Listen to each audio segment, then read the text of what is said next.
తూర్పుగోదావరి జిల్లాలో జాతీయ ఇంధన వారోత్సవాలు ప్రారంభమయ్యాయి. ఏపీ ఇంధన పరిరక్షణ మిషన్ ఇంధన వినియోగంలో పొదుపు పాటించేలా అందరిలో అవగాహన కల్పించేందుకు ఇవాళ్టి నుంచి 20వ తేదీ వరకు పొదుపు వారోత్సవాలను నిర్వహిస్తుంది. ఇందులో భాగంగా రాజమండ్రి వై జంక్షన్ వద్ద ఇంధన వారోత్సవాల పోస్టర్ను టూరిజం మంత్రి కందుల దుర్గేష్ కలెక్టర్ ప్రశాంతితో కలిసి ఆవిష్కరించారు. అనంతరం ఇంధన వారోత్సవాల ర్యాలీని ప్రారంభించారు. రుడా చైర్మన్ వెంకటరమణ చౌదరి కూడా పాల్గొన్నారు. దేశవ్యాప్తంగా జాతీయ ఇంధన పొదుపు వారోత్సవాలను నిర్వహించుకునేటువంటి శుభ సందర్భంలో ఈ కార్యక్రమాన్ని నిర్వహిస్తున్నటువంటి ఆంధ్రప్రదేశ్ రాష్ట్ర ఇంధన పరిరక్షణ మిషన్ మరియు ఇంధన శాఖ ఆంధ్రప్రదేశ్ ప్రభుత్వం సంయుక్త ఆధ్వర్యంలో ఈ కార్యక్రమం నిర్వహించబడుతున్నారు. ముఖ్యంగా ఇంధన పొదుపు అనేటువంటిది ఇవాళ మనకు ఉన్నటువంటి అవసరాలను దృష్టిలో పెట్టుకుంటే చాలా అవసరమైనటువంటి విషయం. ముఖ్యంగా మనం ఎలక్ట్రిసిటీ విషయంలో కానీ, బొగ్గు వాడకంలో కానీ, అదేవిధంగా డీజిల్, పెట్రోల్ లాంటి ఇంధనాల విషయంలో కానీ మనం ఆల్టర్నేటివ్ రిసోర్సెస్కి వెళ్ళకపోతే, వాటిని పొదుపు చేసుకోకపోతే ఒక పక్కన మనకి అవి ఎక్కువగా ఉపయోగంలోకి రావు అనేటువంటిది, ఎక్కువ కాలం ఉండవనేటువంటి మాటతో పాటు పర్యావరణానికి విఘాతం కలిగించేటువంటి అవకాశం కూడా చాలా ఎక్కువ ఉంది. కార్బన్ డైఆక్సైడ్ బాగా రిలీజ్ కావడం వీటి వల్ల అవి వాడడంతో, అందుకే ఇవాళ మనం అందరం ఒక పక్కన ఇంధన పొదుపుని చేస్తూనే మరో పక్కన రిన్యూవబుల్ ఎనర్జీస్ని డెవలప్ చేసుకోవాలనేటువంటి మాట స్పష్టంగా చెప్తా ఉన్నాం.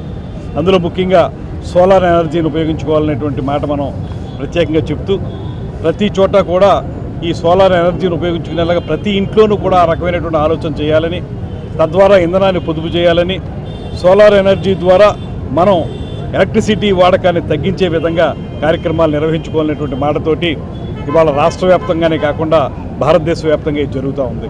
ముఖ్యంగా ముఖ్యమంత్రి గారు గడిచిన 2-3 రోజులుగా కలెక్టర్లతోనూ మంత్రులతో చేసినటువంటి కార్యక్రమాల్లో స్పష్టంగా ఆయన చెప్పింది గ్రీన్ ఎనర్జీ గురించి మాట్లాడుతూ ఉన్నారు. ఆ గ్రీన్ ఎనర్జీ అనేటువంటి దాన్ని మనం డెవలప్ చేసుకోగలిగితే, ఆర్గానిక్ ఎనర్జీని ఖచ్చితంగా మనం ఇప్పుడు వాడుతున్నటువంటి ఎనర్జీ మీద ప్రెషర్ తగ్గుతుంది, దాంతోపాటు పొదుపు ఏర్పడుతుంది. దానికంటే ముఖ్యంగా పర్యావరణానికి సంహితంగా ఉండేటువంటి విధంగా కార్యక్రమాలు నిర్వహించుకోవచ్చు అనేటువంటి మాట చెప్పారు. దీన్ని ఒక ఉద్యమంగా తీసుకోవాల్సిన బాధ్యత మనందరం ఏదో ఉంది. కేవలం మనం ఈ రకమైనటువంటి అవేర్నెస్ కార్యక్రమాలకు మాత్రమే పరిమితం కాకుండా యాక్షన్ ప్రోగ్రామ్స్లో కూడా వెళ్ళాలి. అది ఎలా అంటే ప్రతి హౌస్ హోల్డ్ కూడా ఖచ్చితంగా వాళ్ళ ఇంట్లో ఈ సోలార్ ఘర్ అనేటువంటి మాట ఏదైతే చెప్తున్నారో ఆ సోలార్ ఘర్ ప్రతి ఇంటిని కూడా సౌరశక్తి ద్వారా ఉపయోగించుకునేటువంటి విధానంలోకి వెళ్ళి, అదేవిధంగా రెన్యూవబుల్ ఎనర్జీస్ మీద ఆధారపడితే వీటి మీద ప్రెషర్ తగ్గుతుంది, అదేవిధంగా మనకి పొదుపు కూడా ఏర్పడుతుంది. కనుక వీటి మీద ప్రజల్ని అప్రమత్తం చేయటం, రాబోయే రోజుల్లో మనం పొదుపు చేసుకోకపోతే ఎంత నష్టపోతామో వారికి తెలియజెప్పడం, ఈ అంశాల మీద వారిని అందరినీ కూడా మోటివేట్ చేయాల్సినటువంటి అవసరం ఉంది. దాన్ని ట్రాన్స్పోర్ట్ డిపార్ట్మెంట్ వారు, అదేవిధంగా రాజకీయాల్లో ఉన్న మాలాంటి వాళ్ళం, అధికారులు అందరం కలిసి సమీకృతంగా ప్రజల్ని ఏకోన్ముఖులు చేసే విషయంలో కృషి చేయాలనేటువంటి మాటని సందర్భంగా తెలియజేస్తూ, ఖచ్చితంగా రాబోయే రోజుల్లో ఆంధ్రప్రదేశ్ వరకు మాత్రం మనం 100% మన ముఖ్యమంత్రి గారు, ఉప ముఖ్యమంత్రి గారుల యొక్క విజన్ను దృష్టిలో పెట్టుకుంటే మనం 100% గ్రీన్ ఎనర్జీ మీదకి వెళ్ళేదానికి అవకాశం ఉంది. ఆ కార్యక్రమాలు చేపడదాం అనేటువంటి మాటని మరొకసారి తెలియజేసుకుంటూ సెలవు తీసుకుంటున్నాను. ఈరోజు అనగా డిసెంబర్ 14 నుంచి 28 వరకు జాతీయ ఇంధన పొదుపు వారోత్సవాలు అనేది మనం దేశవ్యాప్తంగా చేస్తున్నాము. అందులో భాగంగానే మనకి గవర్నమెంట్ ఆఫ్ ఆంధ్రప్రదేశ్ ఆదేశాల మేరకు మన జిల్లాలో కూడా ఈ కార్యక్రమం అనేది స్టార్ట్ చేయడం జరిగింది. దీని యొక్క ముఖ్య ఉద్దేశం ఏంటంటే ఇంధన పొదుపు మీద అవగాహన అనేది ప్రతి ఒక్కరికి కల్పించాలి అని. అది ఇంట్లో, ఆఫీసెస్లో, ఆర్గనైజేషన్స్లో అన్నింట్లో కూడా. మనం నిన్ననే విజన్ 2047 డాక్యుమెంట్ని కూడా రిలీజ్ చేయడం జరిగింది. అందులో మన ముఖ్యమంత్రి గారు చాలా చక్కగా 10 సూత్రాల మీద అవగాహన కల్పించడం, దాని మీద మన యాక్షన్ ప్లాన్ ఎలా ఉండాలి అనేది కూడా అందరికీ అర్థమయ్యేటట్టుగా వివరించడం జరిగింది.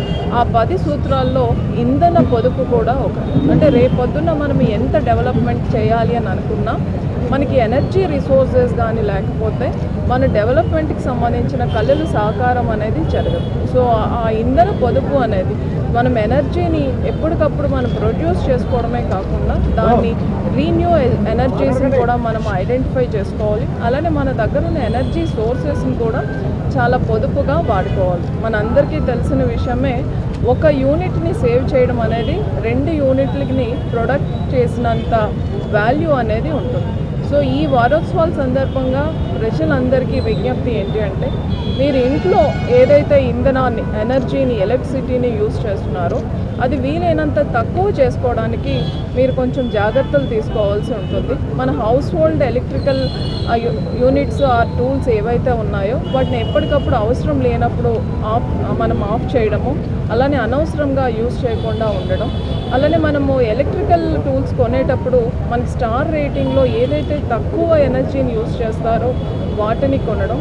అలానే పిల్లలకి కూడా ఎనర్జీ రిసోర్సెస్ అనేది అది మన న్యాచురల్ రిసోర్సెస్, అది ఎప్పుడు కూడా మనకి కంటిన్యూస్గా ఉండదు. ఒక స్టేజ్లో అది తక్కువ అవడానికి కూడా అవకాశం ఉంటుంది. కాబట్టి పిల్లలకి కూడా అవగాహన కల్పించడం. అలానే న్యూ ఎనర్జీస్ ఏదైతే ఉన్నాయో సోలార్, సో మనకి సూర్యగారి ప్రోగ్రాం ద్వారా మనం అన్ని హౌస్ హోల్డ్స్లో కూడా సోలార్ ఎనర్జీని మనం ప్రమోట్ చేస్తున్నాము. మీ అందరు కూడా మీ దగ్గరలో ఉన్న ఎలక్ట్రిసిటీ ఆఫీసెస్కి వెళ్ళి సోలార్కి సంబంధించిన యూనిట్స్ ఇన్స్టలేషన్కి కానీ మీరు చర్యలు తీసుకుంటే అది మన గ్రిడ్తో అనుసంధానం చేసి మీరు ప్రొడ్యూస్ చేసిన సోలార్ ఎనర్జీని మీకే ఇవ్వడం జరుగుతుంది.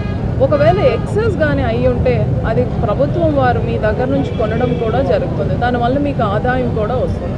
అలానే వ్యవసాయంలో కూడా మనం చాలా వరకు అగ్రికల్చర్ కనెక్షన్స్ కోసం చాలా అమౌంట్ కూడా ఒక్కొక్కసారి పే చేయాల్సి వస్తుంది, లైన్స్ ఎరెక్షన్స్ చాలా దూరంగా ఉండేటప్పుడు. అలాంటి సందర్భాల్లో కూడా మీరు సోలార్ బోర్వెల్స్ కానీ వెళ్తే సోలార్ ఎనర్జీని కానీ మీరు ప్రమోట్ చేస్తే మీకు చాలా వరకు ఖర్చు తగ్గుతుంది. అలానే మనం ఏదైతే సౌరశక్తి ద్వారా వచ్చే ఎనర్జీని ట్యాప్ చేసే అవకాశం కూడా ఉంటుంది. సో ఈ వారోత్సవాల ద్వారా మరొకసారి అందరికీ విజ్ఞప్తి, ఇంధనాన్ని పొదుపు చేసుకోవాలి.